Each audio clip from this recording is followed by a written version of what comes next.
Ted Lasso Season 3, Episode 9. It's time to break it all down. I think this episode delivered well on all of the points it needed to, which we're obviously going to get into. However, could we be critical that this episode didn't do much more than that? Especially when we're nearing the end of the season and there's still a lot that needs to happen. That is a fair question I'm raising in a slightly devil's advocate way, and my answer is going to be a resounding no. This episode achieves exactly what it needs to, developing more than it might first appear, but we're going to jump straight in with the most obvious point of discussion first, which is, of course, Colin's storyline here. Let's get going.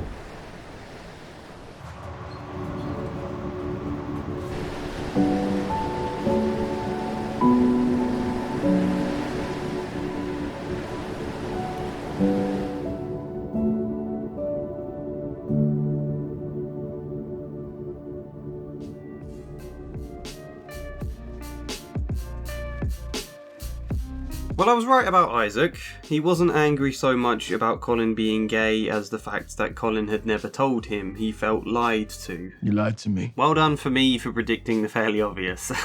It's fair to say Isaac didn't handle the situation well. He refused to speak to Colin on multiple occasions, coldly turned down the offer of a drink, and allowed their conflicts to affect their performance on the pitch. It's not great. Trent's advice to Colin was to give Isaac time, which is kind of true. Give him a minute.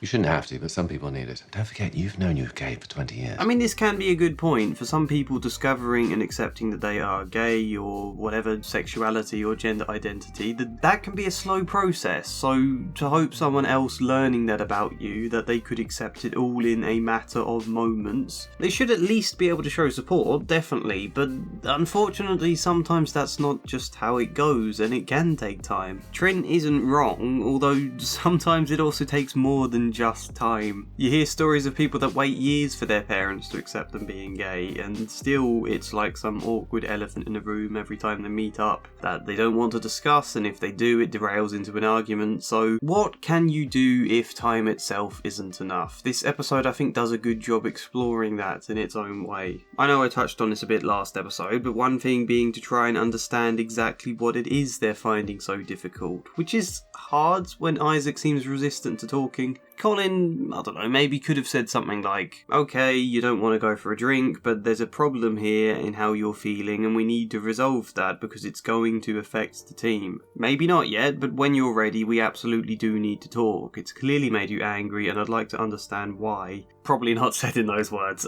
but you know, as it happens, Isaac comes to be the one who does reach out to have that conversation after Roy helps him address what I think is mostly shame and frustration. Because Isaac has an altercation with a fan who calls them the F word, and Isaac couldn't accept that, knowing now that Colin is gay. Partly he felt he had a duty as captain to defend his teammate, but I think mainly it's Isaac's frustration with himself. Because Colin never told him he was gay. For years. Yes, Isaac is angry that Colin didn't trust him, but he's also angry at himself, I think, feeling like he failed Colin. If I was a better friend or a better captain, he would have been able to talk to me. I've let him down. I've certainly gone and let him down even further in how cold and awkward I've reacted since the reveal, so I feel doubly bad about that. I've not been fair to lump him with all my anger, but the shame actually makes it even harder to reach out, as shame so often does. And then suddenly there's this target of a fan, and all my frustration gets unleashed there, which again makes it even worse, because now I've let down my entire team by getting a red card. Shame upon shame, really. Isaac is so angry with himself here. I don't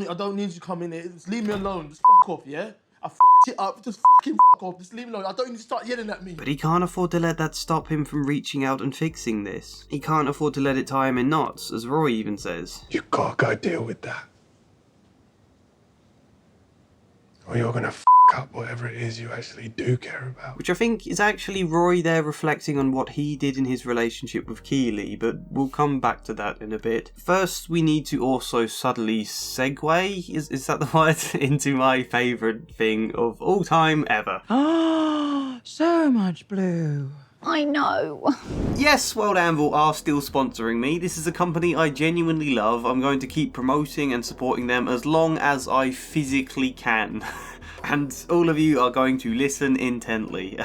World Anvil is an online tool for world building, character creation, story planning and writing, campaign building, and playing lots of different games. A load of useful stuff. I use it for my novel with the sprawling mess all of my world building turned into, and even just like, I was keen on my fictional town having a strong sense of community, so there was pages after page of who lives where, what do they think of their neighbours, where do they work, what are their opinions on local gossip. I don't know, a very big sprawling mess that World Anvil can really help to organise with hyperlinks, different categories, timelines. You can even completely build out of your own designed calendars. Again, with hyperlinks attached to other articles and a map to link the different timeline events too, if you fancy that. When there is so much detail, it is hard to remember it all, and having something like this to just quickly glance at and see what happens where and when becomes so damn handy. And there are other tools as well. I've not used all of them yet myself, but all the ones I have used are pretty straightforward. They do have lots of tutorials for how to use everything, but I've never needed to watch them. I've just figured it out myself pretty easily. There is a link in the description, and as a pinned comment there is the code TREE, which entitles you to 40% off any of their yearly subscriptions. And if you want to try it out first, they have a free version. Test that out for as long as you like first. Get familiar with World Anvil. You know, if you're interested, click the link. World Anvil.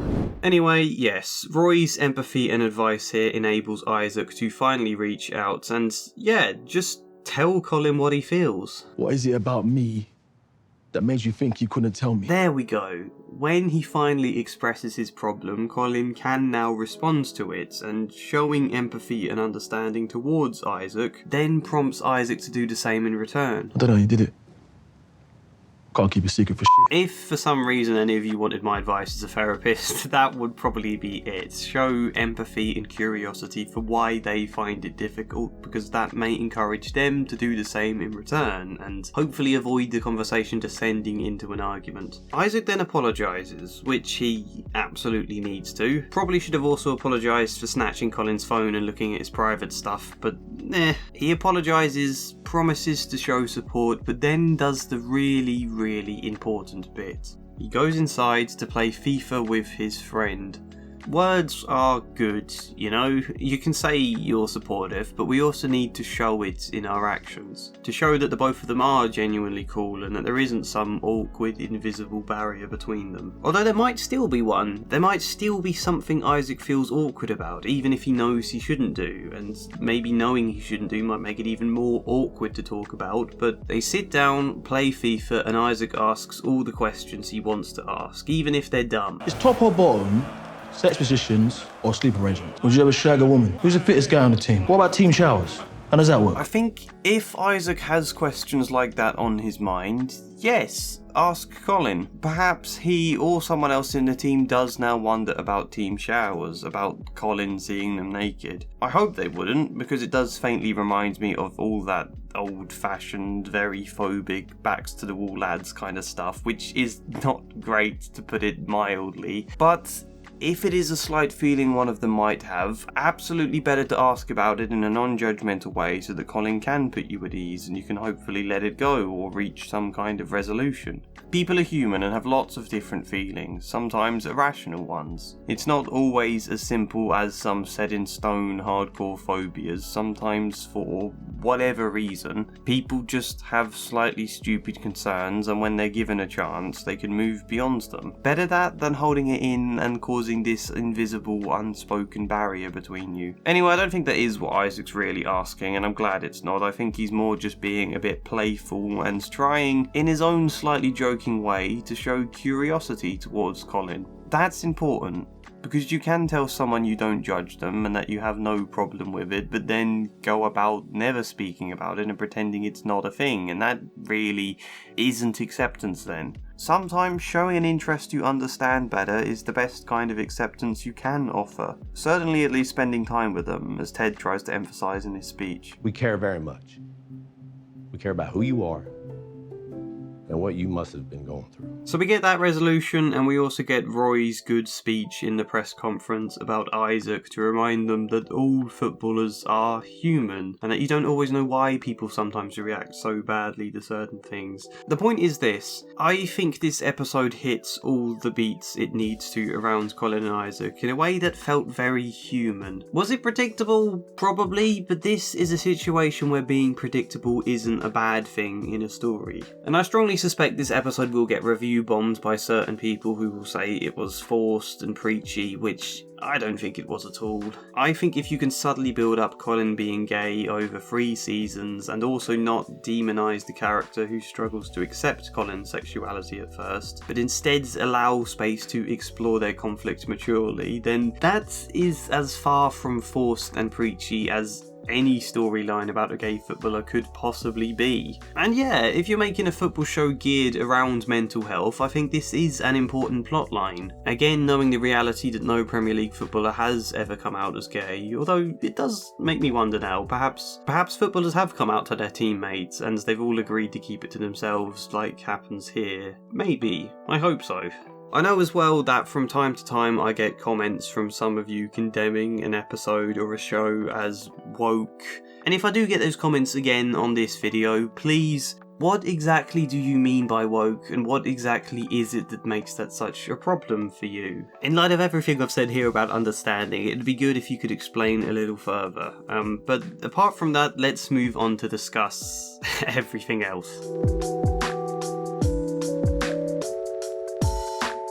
So in my last video I talked about the whole Keeley-Roy situation, that many of the hints have suggested Roy broke up with her because he didn't feel he was good enough for her. She was off being all successful with a fancy PR firm. He had his doubts that he would be holding her back from all of that success, and he let that get the better of him, rather than really talking it through. And this episode with Rebecca telling Roy what she does, and Roy telling Isaac what he does, and then stepping up to do the press conference, I think a lot of it confirms that idea about the Roy-Keeley relationship, and I think it was done quite well this episode. His arc here didn't really deliver a big punch to the episode, no, but I think that's more because it's working as setup for a bigger punch that will happen later in the series. That said, I do feel a little conflicted now because it's making it seem like Roy and Keeley will get back together, and I'm not sure if I like that. I don't know, to be honest. I'm not going to discuss it until we see more of where their arcs are heading, but I did want to raise it as a question for all of you. Would you like to see Roy and Keeley get back together, or would you prefer that they didn't? In terms of Keeley and Jack, I'm also conflicted because Jack very immaturely, I think, seems to be breaking up, but doing it in a way that provides no closure for either of them. On the one hand, I like it as a plot point because sometimes this kind of thing does happen. It's not nice, but can happen, and it makes an interesting contrast to how things go with Colin and Isaac. But on the other hand, Jack is still Keeley's boss, so she can't completely be out of the picture, can she? Surely there's still going to be some level of contact at points and some awkwardness, so I hope this isn't the last we hear of Jack, because it still needs exploring, I think. The other thing is Nate. It was really nice to see him somewhat stand up to Rupert. Yeah, he more makes an excuse for why he has to go than come out with his honest reasons, and I can get that. Rupert is his boss. It's not easy. And Rupert knows what Nate means anyway. He gives him this look of, I think, disappointment. In any other show, Nate 100% would have hung around longer despite not wanting to, only leaving later on after like someone had taken a photo of them that Jade then saw in the press and it would have led to a fallout. In any other show, that kind of thing would have definitely happened, and I love how this show refuses to do those kind of things. My concern is this though. This series started with Nate being not the best to his players and to his director of football. It gave us a sense things might go wrong for Nate at some point, but now everything seems fine, and he's top of the table, he's flying so close to the end of the series. I'm now starting to wonder if nothing in terms of his management is going to go wrong. I don't know, it still might not, and either way it's fine as a story, but it would make his character a little inconsistent, I think, because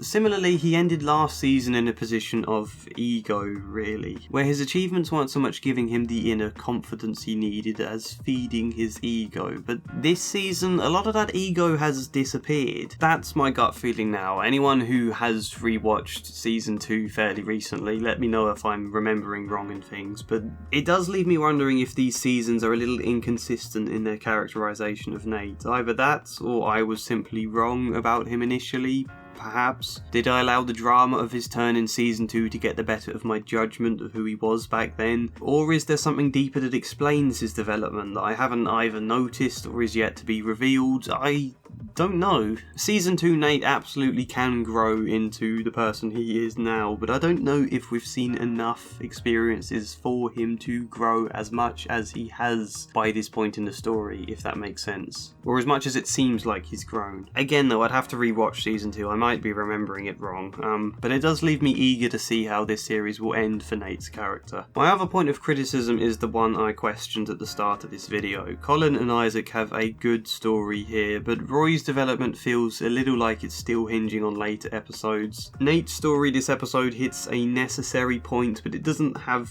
much impact. They could have definitely done more with his character this episode, especially when the runtime is shorter than most of them. In that sense, did this episode need more development in other characters for it to really hit the heights of some of the best episodes this season? Arguably, yes, but personally I'm happy they didn't go further with other plot lines because I think it allows Colin to take the centre stage, and I think his character absolutely deserves that here. This feels very much like Colin's episode, and I think it should be. So that's this video. Let me know what you think, what I missed, what I got wrong, what I could have worded better. Like the video if you liked it, subscribe, maybe support me on Patreon. A big thank you to World Anvil, but otherwise, hopefully see you next time. And as ever, a special thank you goes to Luke Core, Treat Trukaba, Michael Gallagher, In Squares, Flying Spider, Arwin, Devin, Soup in Boots, Samara Salsi, Joshua C. Follier and Chad Bramwell. Thank you.